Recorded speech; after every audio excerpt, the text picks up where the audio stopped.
suis très surprise par des propos que j'entends dans les médias qui modifient l'adolescent qu'était Elias et l'adolescent de 14 ans qu'il restera pour toute la vie. Il y a une manipulation de l'information et du meurtre d'Elias. La semaine dernière, Patrick Cohen, dans son édito politique sur France Inter, en parlant de la décision du Conseil constitutionnel, alors je vais lire ces mots, a dit « Après la mort tragique du jeune Elias, tué à coups de machette pour avoir refusé de donner son portable ».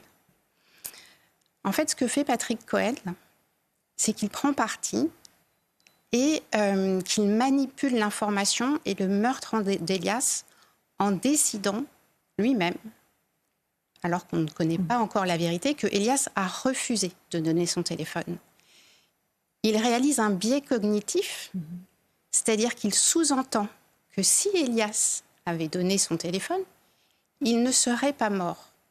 Ce que fait Patrick Cohen, c'est quelque chose qu'on connaît bien.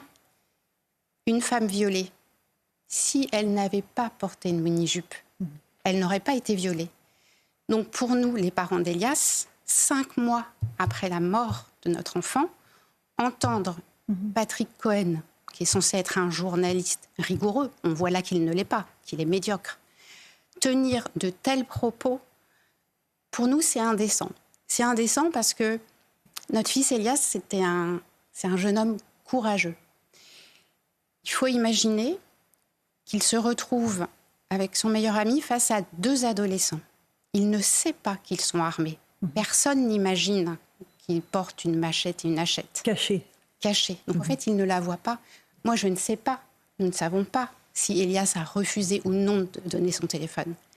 Et moi, je suis la mère d'Elias. Et ce dont je suis certaine, c'est que Elias, il est resté droit, il est resté digne. Il a fait ce que disent les enfants, il a fait le gars. Et en fait, faire le gars et rester droit, ça, c'est un acte de résistance. Et c'est pour cet acte de résistance qu'Elias a été poignardé à mort.